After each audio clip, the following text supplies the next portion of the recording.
Good morning, good afternoon, good evening. I am Coach Sherry and welcome to my channel.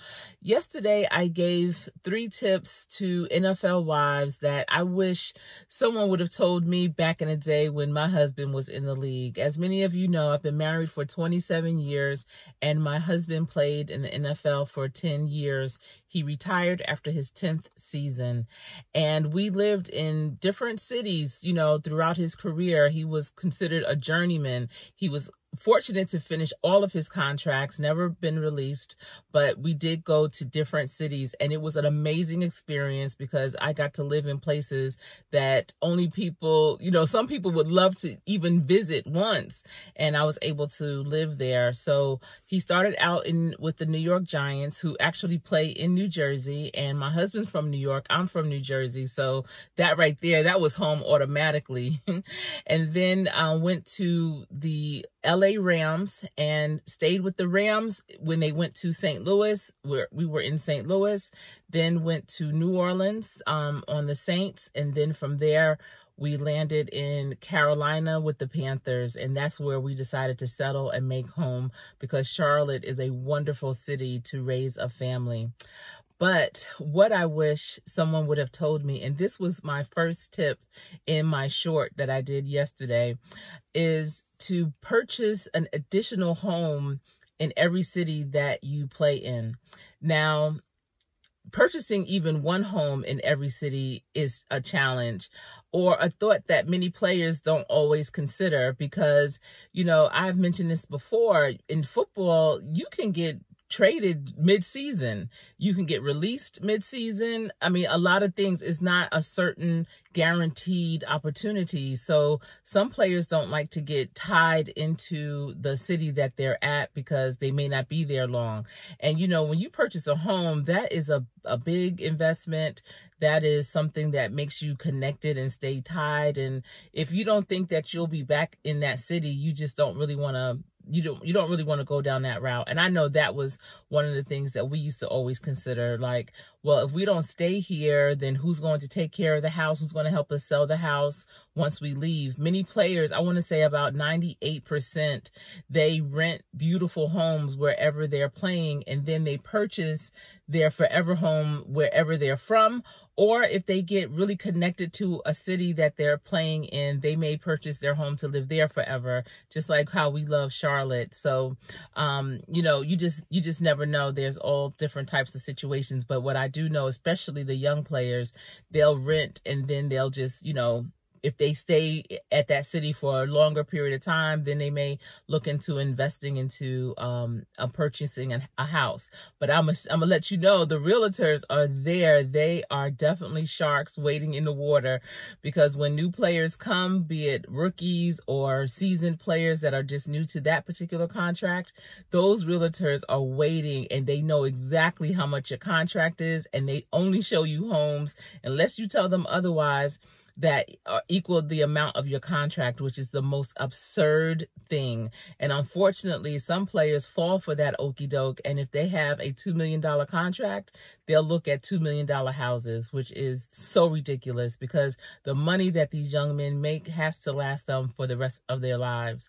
So, realtors would always, especially they would grab up the wives and, take us around one at a time. So I never had another wife or anything with me. But while my husband was at practice or, having meetings, the realtor would take me around and show me, homes, and always try to convince me. I just remember, especially in St. Louis and New Orleans, the realtors were really, really trying to convince me to make this purchase. Oh, this will be a great purchase. You should buy this, da da da. And I was like, first of all, St. Louis, that was that first year that the team was there.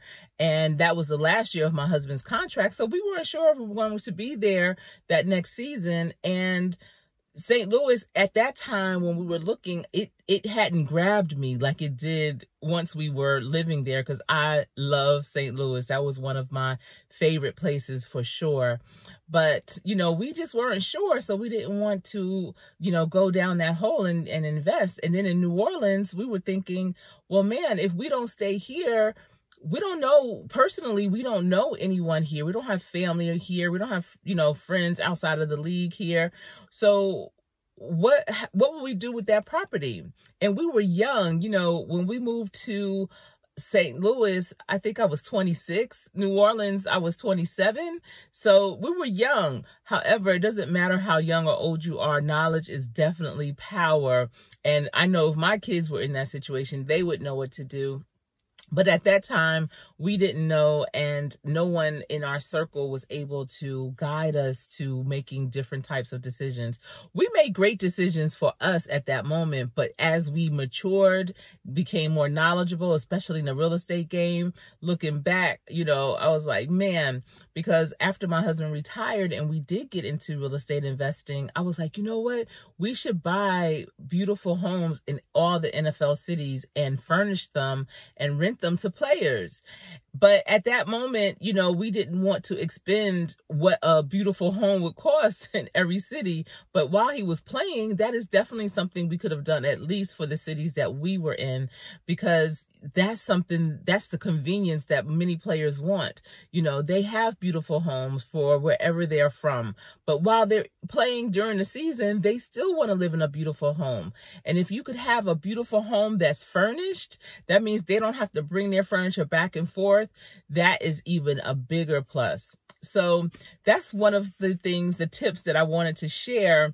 And even if you're not an NFL wife, if you are in the investment arena and are interested in real estate investment, consider that. Purchasing beautiful homes in cities where there are major league sports like basketball, football, baseball, whatever the sport, and, you know, furnish it and make it available for rent. And you can do it not just a year rent, but you understand their seasons. You know, with football, basically they would need it from July through January. And then maybe a little bit, you know, yeah, probably from July to January. So consider not doing it, you know, have flexibility if you decide to go down that route, for sure. But that, I think, would be a game changer, because I just know we always had a beautiful home, but there were some players that paid even more than we did and had homes less than what we had. And I used to always say, man, they're paying that much.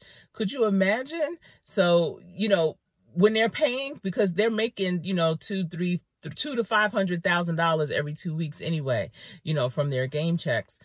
Of $5,000 a month, $10,000 a month, $20,000 a month on a home that is convenient, that's nothing. That's worth it.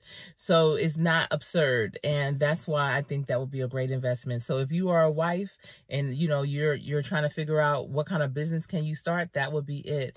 You know, I always felt like my businesses needed to be transferable. My businesses needed to be portable. So I always had my own business the entire time my husband played. But all my businesses were like knowledge-based business where I could, you know, take it. It was support that I was giving to others. It was consulting.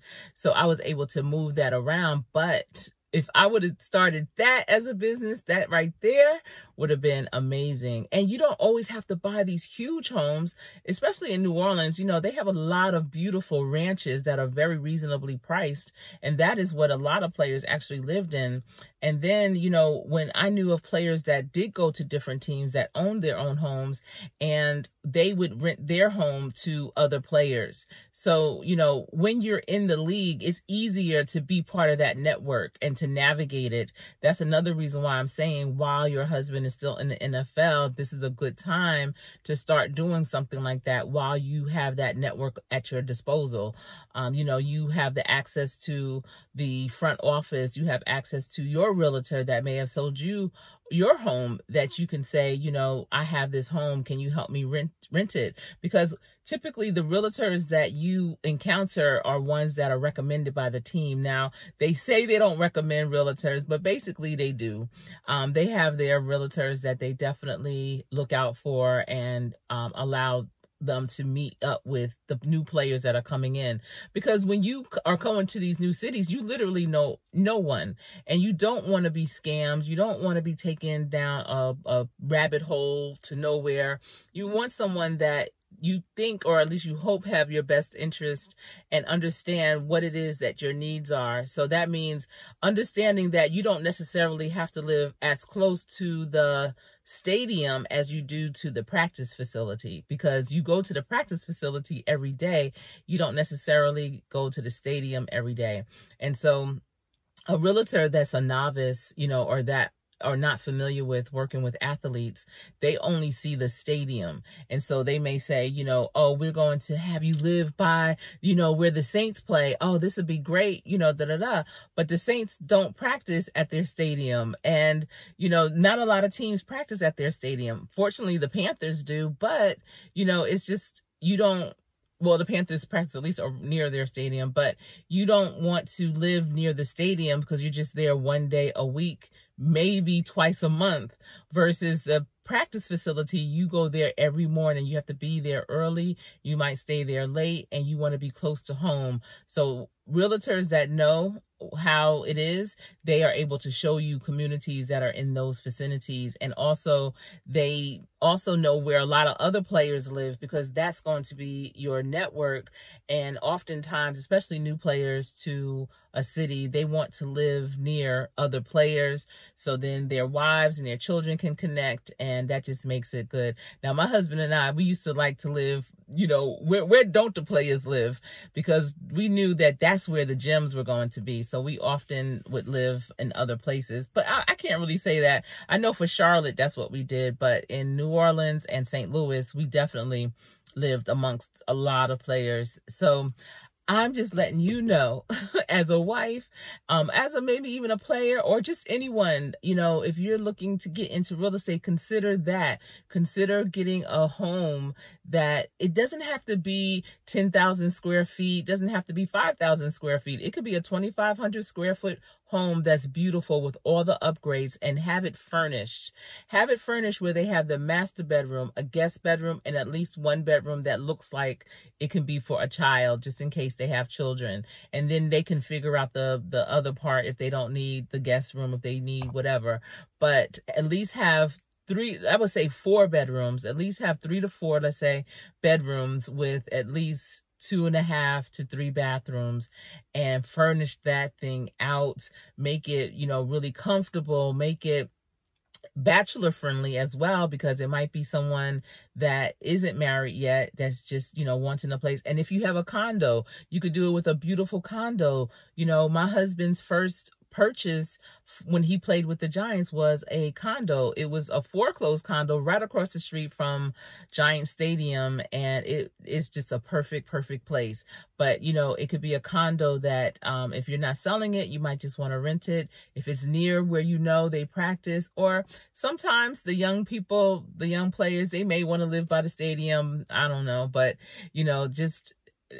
just make it where it's in a great area that young people would want to live, or, people that are kind of on the move, vibrant. I know there's a lot of high rises in Charlotte that the young players are living in. We were just my daughter and I at one of them and met a couple of them. So, that's another opportunity. They don't always have to rent it from a rental agent from the apartment or the condo complex. It can be from you. And that's another thing, another reason why we decided not to do that while he was playing, because like I said, we were like, well, who's going to handle the rental and do all that? We did not know that, you get a property management. And for our rental properties after he retired, that's exactly what we did. None of our renters know who we are. None of them, have ever met us. We don't know who they are. Our property manager handles all that. Excuse me. So don't worry about if you have family and friends in that city. You hire a really good and trustworthy property manager to manage all of that for you. They would manage who is moving in, the rent, the increase, the repairs, all of that. You don't have to worry about any of that. So don't worry if you don't have a circle in that city. But I just wanted to come on here and share that one deeper dive tip with you, and I hope that it's helpful. Hope that you found that information helpful to you. All right, well, until we speak again, you stay safe and have a great day.